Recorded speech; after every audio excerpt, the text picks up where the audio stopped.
Dear student, इस video lecture में हम लोग 12th क्लास बिहार बोर्ड के लिए जो क्रैश कोर्स कर रहे हैं उसका ये 21वां वीडियो है। इसके पहले हम लोग 20 वीडियो लेक्चर में बहुत ही इम्पॉर्टेंट टॉपिक को ख़त्म कर चुके हैं। तो आज से हम लोग स्टार्ट कर रहे हैं इम्पॉर्टेंट सब्जेक्टिव क्वेश्चन। जो भी इम्पॉर्टेंट सब्जेक्टिव क्वेश्चन होगा मैं आपको इस वीडियो लेक्चर में कंप्लीट करवा दूंगा। तो आपको ये आप यकीन मानिए कि इसके बाद आपके एग्जाम में एक भी क्वेश्चन नहीं पूछा जाएगा। जो भी मैं करवा दूंगा वो सारा का सारा इसी वीडियो से आने वाला है। तो चलिए शुरू करते हैं। आगे बढ़ने से पहले मैं आपको बता दूं, अगर आप मेरा गेस पेपर लेना चाहते हैं तो 12th क्लास बिहार बोर्ड के लिए पूरे सिलेबस को कवर करते हुए मैंने एक बहुत ही अच्छा गेस पेपर बनाया है। तो अगर आप इस गेस पेपर को लेना चाहते हैं तो वीडियो के डिस्क्रिप्शन बॉक्स में या फिर नीचे कमेंट बॉक्स में इनका लिंक मिल जाएगा। यहाँ से क्लिक करके आप ले सकते हैं या फिर आप इस व्हाट्सएप नंबर पे व्हाट्सएप करके आप इसके बारे में पूछ सकते हैं। तो चलिए स्टार्ट करते हैं। पहला क्वेश्चन है आपका इंडियन सिविलाइजेशन एंड कल्चर से। आपको पता है ये आपका पहला प्रोज है। तो क्वेश्चन पूछता है what other civilization does he refer to while highlighting the vitality of the Indian civilization. ये क्वेश्चन में ये पूछा गया है कि महात्मा गांधी जब भारतीय सिविलाइजेशन की विशेषता बताते हुए जब चर्चा करते हैं तो कौन सी और दूसरी सभ्यताओं का जिक्र होता है। ये क्वेश्चन पूछ रहा है। तो आंसर देखिएगा, कहता है ही रेफर्स, ये ही आया है महात्मा गांधी के लिए। He refers to the civilisation of Rome, Greece, Japan and China. यहाँ पे कहता है कि महात्मा गांधी है ना वो रोम, ग्रीस, जापान और चाइना की सिविलाइजेशन की बात करते हैं विच आर नाउ डिस्ट्रॉयड और हैव बिकम वेस्टर्नाइज्ड। कहता है जो सिविलाइजेशन या तो डिस्ट्रॉय हो चुका है, ख़त्म हो चुका है, या तो वो पश्चिमीकृत हो चुका है। पश्चिम के देशों जैसा उनका जो सिविलाइजेशन है वो बदल चुका है। Indian civilisation is still alive. जो भारतीय सभ्यता है वो आज भी जिंदा है, आज भी वो जीवित है। तो ये था आपका पहला क्वेश्चन। दूसरा क्वेश्चन है why is he thankful to modern civilisation. अब यहाँ पे कहता है कि जो मॉडर्न सिविलाइजेशन है उसके लिए गांधी जी थैंकफुल क्यों होते हैं, मतलब गांधी जी उन्हें थैंक्स क्यों कहते हैं। तो देखिएगा ये क्वेश्चन बहुत ही इम्पोर्टेंट है। He is thankful to the modern civilization for teaching him।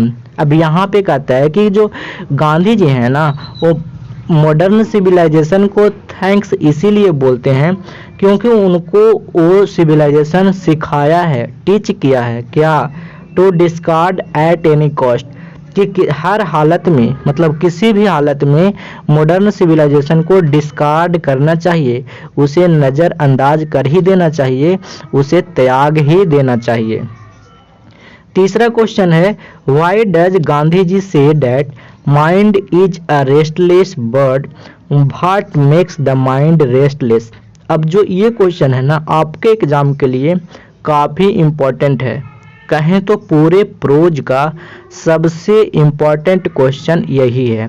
ठीक है, क्वेश्चन ये पूछ रहा है कि गांधी जी क्यों कहते हैं कि जो माइंड है एक बेचैन पक्षी की तरह है, और कौन सी ऐसी चीज़ें हैं जो हमारे मन को बेचैन बनाती है। तो आंसर देखिएगा, Gandhi ji says that the needs of mind are unending. कहता है गांधी जी कहते हैं कि जो हमारी माइंड की जो ज़रूरत है ना, जो मन की जो अभिलाषा है, जो हमारा मन की जो चाहत है वो अनएंडिंग है, मतलब ख़त्म ना होने वाला है। और क्या है, और इंडल्जेंस ऑफ माइंड, और जो हमारी माइंड की इंडल्जेंस है, मतलब जो हमारा माइंड चाहता है उसकी जो चाहत है ना वही हमको बेचैन बनाता है। ठीक है, चलिए नेक्स्ट क्वेश्चन है why did our ancestors dissuaded us from luxuries and pleaser.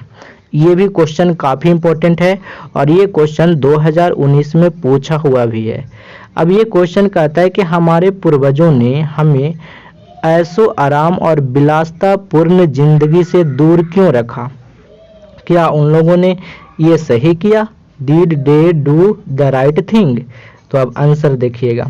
कहता है कि आवर एंसेस्टर्स न्यू डैट, हमारे एंसेस्टर जो थे ना, उनको पता था कि जो हमारी चाहते हैं वो हमें खुशियाँ नहीं दे सकती। जो आपकी जो अभिलाषाएं हैं कि हमें ये चाहिए, हमें ये चाहिए, अगर वो मिल जाए तो उससे आप खुश नहीं हो सकते, उससे और अच्छा की आप तलाश करने लगते हैं। तो वही चीज़ें लिखा हुआ है। कहता है द रिच वर बरीड, कहता है जो अमीर लोग हैं ना वो भी बरीड दिखाई देते हैं, वो भी चिंतित दिखाई पड़ते हैं। अब किस कारण से, मतलब किस लिए चिंतित दिखाई पड़ते हैं? और about finding means of increasing there material wealth. अब इस बात को समझिएगा। मटेरियल वेल्थ का मतलब होता है कि सुख सुविधाओं वाली जिंदगी, सुख सुविधाओं वाला धन दौलत।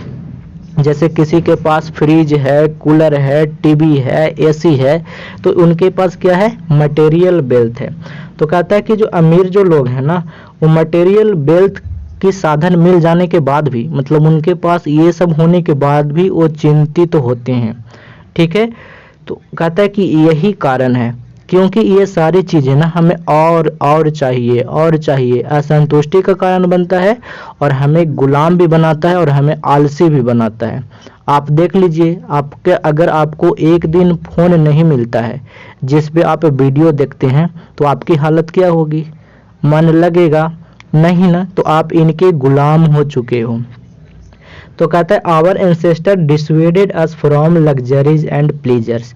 तो कहता है यही कारण है कि हमारे पूर्वजों ने हमें ऐशो आराम वाली जिंदगी से दूर रखा। And they were right in doing so. समझ में आया? नेक्स्ट क्वेश्चन देखेंगे। नेक्स्ट क्वेश्चन है what is the distinguishing characteristic of modern civilisation. अब यहाँ पे क्वेश्चन पूछ रहा है कि आधुनिक सभ्यता का एक जो विशेष गुण है ना, एक जो अलग तरह का गुण है या फिर आप कहें जो अवगुण है, उसको आप बताइए। तो देखिएगा, कहता है कि जो इनका जो एक विशेष प्रकार का जो फीचर है, किनका? मॉडर्न सिविलाइजेशन का, वो है indefinite multiplicity of human wants. जो मानव की जरूरत है, जो मानव की चाहत है, उसका असीमित रूप से उत्पादन करना। इसको आप समझिए। ये जो वर्ड लिखा हुआ है ना, phrase indefinite multiplicity of human wants, इसका मतलब है कि अगर किसी पर्सन की, यहाँ पे तो ह्यूमन है, मतलब जो मानव की जो चाहते हैं उसको बहुत अधिक संख्या में उत्पादन करना, मतलब हर तरह की ऐशो आराम वाली चीज़ें उपलब्ध करवाना। यही तो इनका सबसे बड़ा फीचर है मॉडर्न सिविलाइजेशन का। मतलब आधुनिक सभ्यता में हाथ पैर नहीं चलाना है, बस मशीनों से काम करना है। ठीक है, चलिए नेक्स्ट क्वेश्चन है what is civilisation in the real sense of the term. यहाँ पे क्वेश्चन पूछ रहा है और ये क्वेश्चन काफ़ी इम्पोर्टेंट है, फिर भी पूछ सकता है। तो यहाँ पे क्वेश्चन पूछ रहा है कि सच में अगर वास्तव में बताएं तो सिविलाइजेशन का मतलब क्या है, बताइए। तो यहाँ पे आंसर देखेंगे, civilisation in the real sense of term is the deliberate and voluntary restriction of want. तो सिविलाइजेशन का सिंपली मतलब है कि अपनी इच्छाओं के अनुसार जो हमारी जो चाहते हैं ना, जो हमारी अभिलाषा है, उस पर रोक लगाना है, उस पर अंकुश लगाना है। कहता है दिस एलोन, कहता है जो ये अकेले जो है ना, हम अपनी चाहतों पे, हम अपने शौक पे थोड़ा थोड़ा अंकुश लगाएं तो ये इंक्रीज करता है और प्रमोट करता है, मतलब किस चीज़ को? संतुष्टि को। अगर आपकी जो चाहते हैं उस पर आप थोड़ा सा भी रोक लगाएंगे तो आपको संतुष्टि मिलेगा, और आपके चाहते हैं उसे आप पूरा कर लिए तो फिर से एक नई चाहत आएगा, उसे अब पूरा कर लिए तो फिर से एक नई चाहत आएगा। तो यहाँ पे गांधी जी कहते हैं कि ये एक ही रामबाण है। अगर आप अपनी चाहतों को रोकना चाहते हैं तो उसे आप कंट्रोल करिए, उसी से आपको संतुष्टि मिलेगा। देखिए, कंटेंटमेंट का मतलब संतुष्टि, और यही जो चीज़ है ना, ये आपको वास्तविक खुशियाँ देगा, और जो यही चीज़ है यही आपको सेवा करने के लिए ताकत भी देगा समाज में। ठीक है, चलिए नेक्स्ट क्वेश्चन है, how did our ancestors enjoy true home rule. अभी यहाँ पे क्वेश्चन पूछ रहा है कि हमारे पूर्वज जो थे ना, वो ट्रू होम रूल को कैसे एंजॉय करते थे, कैसे आनंद लेते थे। ट्रू होम रूल का मतलब है देसी स्टाइल वाला जिंदगी। ठीक है, आपको मैं सिंपल भाषा में बता दिया। कहता है कि दे डिसलाइक्ड कोर्ट एंड लायर्स। कहता है हमारे पूर्वज थे, उनको कोर्ट और लायर्स पसंद नहीं थे कि हम लोग रोज लड़ाई करें, रोज केस करें, रोज मुकदमा करें, तो ये चीज़ें हमारे पूर्वजों की पसंद नहीं थी। कहता है they settled their dispute without going to court. कहता है अगर उन लोगों के घर में कोई प्रॉब्लम होता था, समाज में कोई लड़ाई झगड़ा होता था, तो वो खुद उन लोग अपना निपटारा कर लेते थे पंचायत में, है ना, कोर्ट नहीं जाना होता था। और आज तो आपको पता है, कहता है इन दैट वे, कहता है ये जो तरीका था ना, इसी तरीके से उन लोग अपने देसी स्टाइल को आनंद उठाते थे। मतलब हर कुछ था ना अपना ही खुद कर लेते थे, उन्हें मॉडर्न सिविलाइजेशन की जरूरत नहीं थी। चलिए नेक्स्ट क्वेश्चन है, how did our ancestors view large cities, why were they satisfied with a small village. अब यहाँ पे क्वेश्चन पूछ रहा है कि जो हमारे पूर्वज थे ना, उन बड़े शहरों को किस रूप में देखते थे। क्या वे लोग सेटिस्फाइड थे, संतुष्ट थे छोटे गांव में।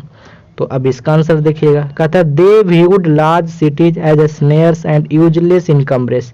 कहता है कि जो पूर्वज जो लोग थे ना, वो बड़े शहरों के एक फ्रॉड के रूप में देखते थे। मतलब वहाँ पे बहुत ही फ्रॉड होता है, या फिर वहाँ पे बिना मतलब के बोझ है, वहाँ पे जाना बहुत ही खराब है। ठीक है, ऐसा समझते थे। कहता है वहाँ पे चोरों का झुंड है, वहाँ पे डाकुओं का झुंड है, वहाँ पे बेश्यावृत्ति होती है। ऐसा समझते थे कि शहरों में ये सब गलत गलत काम होते हैं। ऐसा कौन समझते थे? पूर्वज लोग, है ना। कहता है कि their village fulfilled all other needs. कहता है उनके गांव में ही सब कुछ उपलब्ध था, गांव में ही उनकी ज़रूरत सब कुछ मिल जाती थी। इसलिए वो जो लोग थे ना, छोटे छोटे गांव में ही संतुष्ट थे, उन्हें शहरों से कोई ज़्यादा मतलब नहीं था। ठीक है, नेक्स्ट क्वेश्चन देखिएगा। 9 नंबर क्वेश्चन कहता है how does Mahatma Gandhi want his countryman to deal with modern civilisation. ये क्वेश्चन भी काफ़ी इम्पोर्टेंट है। क्वेश्चन कहता है कि महात्मा गांधी अपने देशवासियों को, कंट्रीमैन का मतलब देशवासी, अपने देशवासियों को कैसे बताते हैं मॉडर्न सिविलाइजेशन से निजात पाने के लिए, मतलब मॉडर्न सिविलाइजेशन से पार पाने के लिए कैसे बताते हैं। यहाँ पे है ना डील विथ समथिंग, समथिंग से पार पाना। तो यहाँ पे क्वेश्चन वही पूछ रहा है कि मॉडर्न सिविलाइजेशन से कैसे छुटकारा पाने के लिए गांधी जी क्या बताते हैं, कैसे बताते हैं। तो यहाँ पे आंसर देखेंगे, Mahatma Gandhi wants his countryman to discard modern civilization at any cost. तो महात्मा गांधी अपने देशवासियों को ये कहना चाहते हैं कि उन्हें हर हालत में, एट एनी कॉस्ट मतलब हुआ हर हालत में, उनको डिस्कार्ड करना चाहिए। डिस्कार्ड करने का मतलब उसको नज़रअंदाज करना चाहिए, उसका त्याग करना चाहिए। ठीक है जी, चलिए तो ये थे शॉर्ट क्वेश्चन। अब मैं आपको करवा रहा हूँ लाइन एक्सप्लेनेशन। आपको पता है 4 नंबर के लाइन एक्सप्लेनेशन के भी क्वेश्चन आते हैं, तो सारे के सारे लाइन एक्सप्लेनेशन भी हम लोग देखेंगे। तो यहाँ पे पहला लाइन एक्सप्लेनेशन का क्वेश्चन है, I believe that the civilisation in India has evolved is not to be beaten in the world, nothing can equal the seed sown by ancestors। आपको पता है लाइन एक्सप्लेनेशन के जब भी क्वेश्चन पूछा जाता है तो प्रोज या पोएट्री से 2-4 लाइनें दे दी होती है, ज़्यादातर केस में 2 ही लाइन दे ही होती है, उसको आपको एक्सप्लेन करना होता है। तो चलिए इसको करते हैं। Gandhi ji explain that Indian civilisation is unbeatable. Unbeatable का मतलब जिसे कोई हरा नहीं सकता है, बीट का मतलब होता है हराना भी एक मतलब, तो यहाँ पे वही मतलब है। गांधी जी एक्सप्लेन करते हैं कि जो इंडियन सिविलाइजेशन है ना, भारतीय सभ्यता, वो अनबीटेबल है, मतलब इसको कोई नहीं हरा सकता। When compared to the other civilisation of the world. अगर हम दूसरी विश्व की दूसरी सभ्यताओं से तुलना करें तो जो भारतीय सभ्यता है वो पूरी दुनिया में अनबीटेबल है, न हारने वाली है। ठीक है, आगे देखिएगा, मोरल वैल्यूज मतलब हमारी जो नैतिक संस्कार हैं, जो नैतिक हमारा कर्तव्य है, taught by our ancestors is the base of our civilisation. तो कहता है कि हमारे जो नैतिक जो संस्कार दिए गए हमारे पूर्वजों के द्वारा, वही तो हमारे सिविलाइजेशन का आधार है और इसका कोई भी बराबरी नहीं कर सकता है। तो लाइन एक्सप्लेनेशन में जो बातें यहाँ पे दी होती है ना, उसी के बारे में डिटेल में बताना होता है।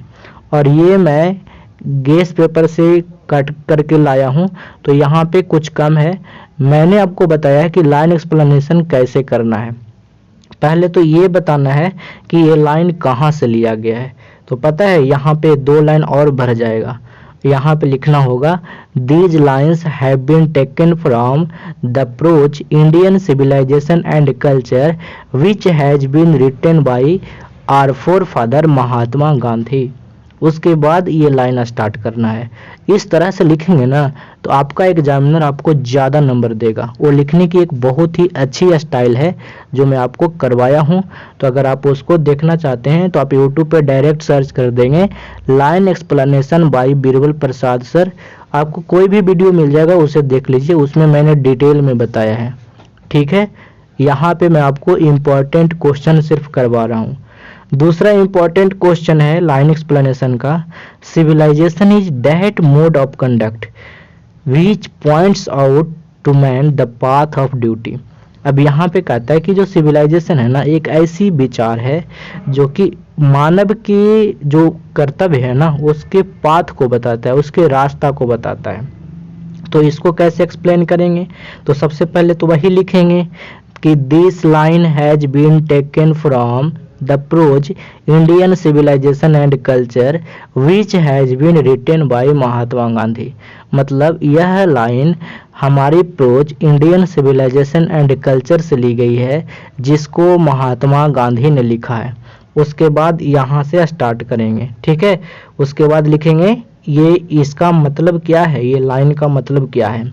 तो यहाँ पे लिखा हुआ है, it means that through civilization man get acquainted with moral values given by our ancestors which help him to move ethically on the path of duty।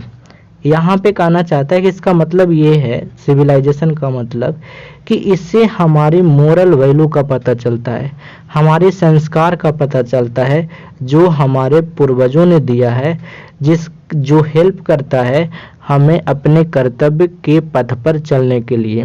ठीक है, बेसिकली मैंने आपको इसका हिंदी तो पहले ही बता रखा है, अभी मैंने आपको समझाया है। तो आप क्या करेंगे, अगर आप नए हैं ना तो चैनल को सब्सक्राइब करके बेल आइकन दबा लीजिए और दोस्तों के पास शेयर कर लीजिए। ठीक है, तभी मुझको भी लगेगा कि वीडियो बनानी चाहिए। ठीक है, दूसरा क्वेश्चन है, observing all this our ancestors dissuaded us from luxuries and pleasure. बोले थे ना, ये भी लाइन काफ़ी इंपॉर्टेंट है। तो अगर इसको एक्सप्लेन करने का आएगा तो सबसे पहले तो वही लिखोगे आप कि these lines have been taken from the approach Indian civilization and culture which has been written by our forefather Mahatma Gandhi. उसके बाद इस लाइन का मतलब लिखोगे। अब इस लाइन का मतलब मैं आपको पहले समझा देता हूँ, तब इसको समझाऊंगा कि इसका मतलब क्या है। गांधी जी कहते हैं ना कि इन सारी चीज़ों को देखने और समझने के बाद हमारे पूर्वजों ने ना हमें दूर रखा। हमें किस चीज़ से दूर रखा? ऐशो आराम वाली ज़िंदगी से। ये हो रहा है इस लाइन का मतलब। तो पहले तो लाइन लिखेंगे, उसके बाद ये बातें अब मैं आपको समझाता हूँ। Our ancestors knew that luxuries and pleasure give momentary satisfaction. कहता है कि हमारे पूर्वज को पता था कि जो ऐशो आराम वाली जो ज़िंदगी है ना, हमें क्षण भर के लिए संतुष्टि देती है, क्षण भर के लिए खुशी देती है। जो फ्रेश कार्विंग एंड डिजायरिंग जो डिजायर है developed immediately after the accomplishment of some bonds and cycle bent on making man its slave. देखिए, ये लाइन का सिंपली मतलब ये है कि जो सच में जो हमारे अंदर जो अभिलाषा होती है, जो हमारे अंदर जो चाहते होती है, वो चीज़ जब हमारे दिल से निकलती है और अगर हम उसे पूरा करते हैं तो वो चीज़ें हमें गुलाम बना देती है और फिर से हमें एक दूसरी इच्छा हमारे मन में जाग जाती है। इसी कारण है कि हमारे पूर्वजों ने ऐशो आराम वाली ज़िंदगी को हम लोगों को दूर रखा और बोला हाथ और पैर से काम करो। ठीक है। नेक्स्ट क्वेश्चन है the common people lived independently and followed there agriculture occupation. अब ये क्वेश्चन भी काफ़ी इंपॉर्टेंट है। पहले मैं इसका मतलब समझा देता हूँ। ये लाइन का मतलब ये है कि जो सामान्य तरह के जो लोग हैं ना, वो आज़ादी से रहते हैं, स्वतंत्र रूप से रहते थे और वो फॉलो करते थे, मतलब वो अनुसरण करते थे एग्रीकल्चर ऑक्यूपेशन को, मतलब कृषि वाला व्यवसाय। वो कृषि का काम करते थे, खेतों में फसल उगाते थे, उसको खाते थे और कुछ को बेचकर अपना धन अर्जन करते थे। तो ये था लोगों की कॉमन तरह के जो लोग थे। तो इसको ये हिंदी हुआ इसका। ठीक है। अब इसको एक्सप्लेन कैसे करेंगे, तो सबसे पहले तो वही लिखेंगे कि this line has been taken from Indian civilization and culture which has been written by Mahatma Gandhi. इतना बात लिखेंगे पहले। ठीक है। उसके बाद लिखेंगे the above lines are taken. देखिए इसमें लिख दिया है ना, क्या इंडियन सिविलाइजेशन एंड कल्चर। अब कहता है through this line Gandhi ji says that common people were engaged in the occupation of agriculture and led an independent life. देखिए यहाँ पे कह रहा है ना कि इस लाइन से गांधी जी ये कहना चाहते हैं कि जो सामान्य तरह के जो लोग थे ना गाँव में, वो क्या करते थे कि वो आराम से अपना कृषि वाला जिंदगी जीते थे और बहुत ही स्वतंत्र रूप से आनंद भरा जिंदगी जीते थे। ठीक है, ये था इसका मतलब। अब चलते हैं नेक्स्ट क्वेश्चन, मतलब नेक्स्ट चैप्टर में आपको मैं अब चला आ रहा हूँ। अब मैं चला आया हूँ भारत इज माई होम में। तो उसका देखिए इंपॉर्टेंट क्वेश्चन। तो भारत इज माई होम को कौन लिखा है? जाकिर हुसैन। तो कहते हैं the past is not dead. कहता है जो हमारा पास्ट है ना, वो डेड नहीं हुआ है, वो आज भी स्टैटिक है। आज भी वो स्टैटिक का मतलब डायनेमिक है, आज भी वो चल रहा फैशन में है। Who says this and why. कहता है किसने ये बात कहा और क्यों कहा। तो यहाँ पे आंसर देखिए, it is doctor Zakir Hussain who says that the past is not dead and static. कहता है ये जाकिर हुसैन पर्सन है जिन्होंने कहा कि जो हमारा पास्ट है, जो हमारा भूत है, वो मरा नहीं है, आज भी जिंदा है। कहता इन हिज व्यूज, कहता उनके विचार में जो पास्ट डिटरमाइन है ना, हाँ, past determines the quality of our present. कहता है कि जो हमारी पास्ट है ना, वो बताती है कि हमारी प्रेजेंट की क्वालिटी कैसी है।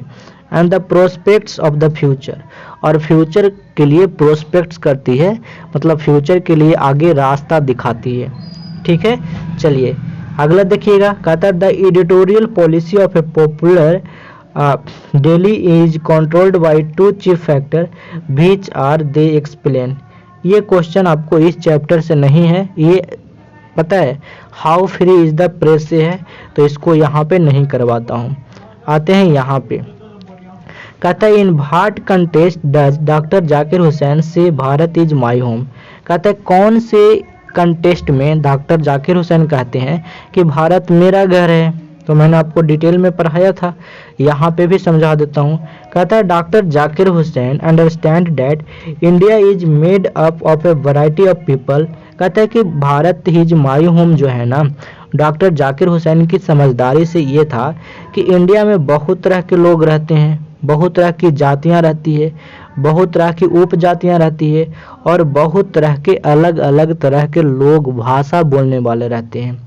But since he is elected president of India, लेकिन जब से वो प्रेसिडेंट ऑफ इंडिया इलेक्टेड हुए हैं, मतलब उनको चुना गया है, he is expected to represent this multiplicity of ethnic element. तो वो अपने आप को ऐसा एक्सपेक्ट करते हैं कि मैं इन सबों का एक क्या हूँ, एक इथनिक एलिमेंट हूँ, मतलब इन सबों का समांग मिश्रण हूँ। ठीक है, मैं उसका क्या हूँ, रिप्रेजेंट करता हूँ, मतलब सभी तरह के समुदाय, सभी तरह के धर्म को मैं रिप्रेजेंट कर रहा हूँ। ठीक है, कहता है डेट इज वाई, कहता है यही कारण है कि ही अजर्ट that the whole of Bharat in is his home. यही कारण है कि लोग गांधी ये जाकिर हुसैन कहते हैं कि पूरा का पूरा जो भारत है उनका अपना घर है और यहाँ के लोग उनके अपने परिवार हैं। ठीक है ना, उनको सारे के जो सारे धर्म के लोग, सारे जाति के लोग जो हैं उनको अपना दिखाई देते हैं और वो सारे को अपना एक इलेक्टेड प्रेसिडेंट के रूप में रिप्रेजेंट कर रहे हैं ना, इस वजह से। अगला क्वेश्चन है why is Zakir Hussain overwhelmed. कहता है कि जाकिर हुसैन जो है ना ओवरवेल्म्ड क्यों होते हैं, मतलब वो अत्यधिक आनंदित क्यों होते हैं। तो कहता है he is overwhelmed by the trust his people have placed in him by electing to the highest office in the country. कहता है कि वो इसीलिए सबसे ज़्यादा आनंदित होते हैं क्योंकि उनको अपने लोगों पर विश्वास है और उन्होंने इस देश के सबसे ऊंचे पोस्ट पर चुनाव करके इलेक्ट करके यहाँ पे लेकर आया है। ठीक है, चलिए नेक्स्ट क्वेश्चन है what does he feel while assuming the charge of presidency. कहता है कि वो जब प्रेसिडेंसी का चार्ज ले रहे थे, जब वो प्रेसिडेंसी के लिए वो शपथ ले रहे थे तो उस समय वो कैसा महसूस करते हैं। तो कहता है he feels greatly obligate to the people of the country and enter this office in a spirit of prayerful humility and total dedication. तो कहता है कि यहाँ पे जो जाकिर हुसैन ना अपने आप को ऑब्लिगेट मान रहे थे पीपुल के लिए कृतज्ञ थे, मतलब उनके आगे वो क्या कर रहे थे, बहुत ही ज़्यादा ऑब्लिग थे, मतलब बहुत ही ज़्यादा आदरपूर्ण थे। ठीक है, आगे कहता है कि जो इंटर करें, जो ऑफिस में उन्होंने जो इंटर किया, मतलब कौन ऑफिस में, उस पोस्ट के बारे में कह रहा है प्रेसिडेंट में, वो किस जोश और जुनून में। तो कहता है प्रेफुल ह्यूमिलिटी, प्रार्थना पूर्ण, जो मानवता का जो प्रार्थना पूर्ण जो समर्पण है, और टोटल डेडिकेशन मतलब पूर्ण समर्पण, इस रूप में उन्होंने अपने ऑफिस ज्वाइन किया, प्रेसिडेंट का पद संभाला। नेक्स्ट क्वेश्चन है why does doctor Zakir Hussain call India the young state of an ancient people. कहता है कि डॉक्टर जाकिर हुसैन ऐसा क्यों इंडिया को बुलाते हैं कि जो इंडिया है वो young state of ancient people है, प्राचीन लोगों का ये सबसे युवा देश है, ऐसा क्यों बुलाते हैं। तो यहाँ पे आंसर है doctor Zakir Hussain says so because he feels that our past is still alive and dynamic। कहता है डॉक्टर जाकिर हुसैन ऐसा इसलिए कहते हैं कि जो हमारा पास्ट है ना, जो हमारा भूत है, जो बीता हुआ कल है, वो आज भी जिंदा है और आज भी वो चल रहा है, आज वो फैशन में है, डायनेमिक है। We can make our future on the basis of our ancient people blessing। कहते हैं कि हम लोग अपना फ्यूचर किसके आधार पे बना सकते हैं, तो जो पुराने जो लोग हैं ना उनके ब्लेसिंग पे, उनकी सुख और समृद्धि पे, उनका आशीर्वाद पे हम अपना फ्यूचर आगे बना सकते हैं। नेक्स्ट क्वेश्चन है what is doctor Zakir Hussain concept of education. अब यहाँ पे कहते हैं कि डॉक्टर जाकिर हुसैन के अनुसार बताइए कि कंसेप्ट ऑफ एजुकेशन क्या है। तो आपको पता है, ये तो आपको आपके प्रोज में ही डायरेक्ट लिखा हुआ था। तो यहाँ पे आंसर है according to doctor Zakir Hussain the quality of education should be maintained because quality of nation rest on it, है ना। तो ये तो आपको समझ में आ गया होगा, बहुत इजी बात है। ठीक है, चलिए आगे देखते हैं। अब यहाँ पे भी इस जो प्रोज है ना, इससे भी कुछ लाइन एक्सप्लेनेशन इंपॉर्टेंट है तो उसको करवा रहा हूँ। कहता है the past is not dead and static, it is alive and dynamic and is involved in determining the quality of our present and the prospects of our future। तो अब इसको समझाता हूँ, ये पूछा हुआ है बट ये इम्पॉर्टेंट है, देखिएगा। कहता है doctor Zakir Hussain emphasis the significance of the past. कहता है डॉक्टर जाकिर हुसैन जोर डालते हैं किस चीज़ पे, हमारे जो पास्ट का जो महत्वपूर्ण है, जो हमारे भूतकाल में जो चीज़ें हुआ उसकी जो महत्वपूर्णता है उस पे वो फोकस करते हैं। कहते हैं he says that past is not dead. वो कहते हैं कि जो भूत है ना, जो हमारा पास्ट है वो मरा नहीं है, वो आज भी जिंदा है और आज भी डायनेमिक है, और इट डिटरमाइंस और यही चीज़ है जो ये तय करता है हमारे प्रेजेंट और फ्यूचर के शेप को, कि हम वर्तमान में और भविष्य में कितना ज़्यादा डेवलप होंगे, इसी को ये शेप करता है। अब नेक्स्ट क्वेश्चन है, the situation demand of us work and more work, silent and sincere work, solid and steady construction of the whole material and cultural life of our people. अब इसको एक्सप्लेन करना है, तो सबसे पहले तो वही लिखना था ना कि these lines have been taken from the prose Bharat is my home which has been written by Zakir Hussain. पहले ये लिखना था, उसके बाद मैं आपको इसको समझाता हूँ। Doctor Zakir Hussain said that material gain could give a special flavour to the society. Doctor Zakir Hussain कहते हैं कि जो मटेरियल गेन है, जो धन दौलत है, जो वस्तुओं को गेन करना है, वो एक हमारे समाज को एक स्पेशल फ्लेवर देता है, एक विशेष प्रकार का दर्जा देता है। And also have a deep impact upon the individuals. और यहाँ तक ही नहीं, एक जो पर्सनल आदमी है, जो इंडिविजुअल है, उस पर भी एक डीप इम्पैक्ट मतलब गहरा प्रभाव छोड़ता है। आगे कहता he made a commitment of loyalty to the India's past culture. कहता वो मेड करते हैं कमिटमेंट, मतलब वो एक ऐसा विश्वास दिलाते हैं कि हम भारत की जो पास्ट कल्चर है, जो पहले की जो भूतकाल की जो कल्चर है, उसकी वफादारी निभाऊंगा। ठीक है, अब कैसे? Without taking into account the factor of religion. कहता है बिना धर्म के बारे में सोचे हुए हम भारत के प्रति निष्ठा को निभाऊंगा, और बिना भाषा के कि किस भाषा के लोग पढ़े बोल रहे हैं, किस भाषा के लोग हैं, ये सब बिना भेदभाव किए हुए हम अपने देश के प्रति वफादार होऊंगा। ठीक है, आगे कहता है he said that society and then individuals are interlinked and happiness of an individual largely depend upon the happiness of the society।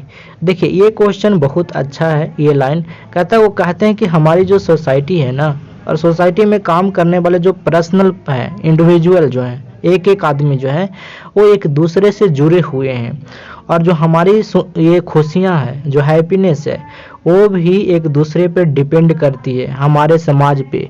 अगर हम खुश होंगे तो हमारा समाज खुश होगा, अगर हम डेवलप होंगे तो हमारा समाज डेवलप होगा। वही कहते हैं कि इंटरलिंक्ड है, एक दूसरे पर आश्रित है। तो ये थे मोस्ट इम्पॉर्टेंट क्वेश्चन। अगर आपका इसका PDF लेना है तो आप बीरबल प्रसाद सर टेलीग्राम चैनल को ज्वाइन करिए। इस टेलीग्राम चैनल का लिंक वीडियो के डिस्क्रिप्शन में दिया हुआ है, यहाँ से आप ज्वाइन करके इसका PDF ले सकते हैं। Thanks for watching, bye bye, मिलते हैं नेक्स्ट वीडियो में।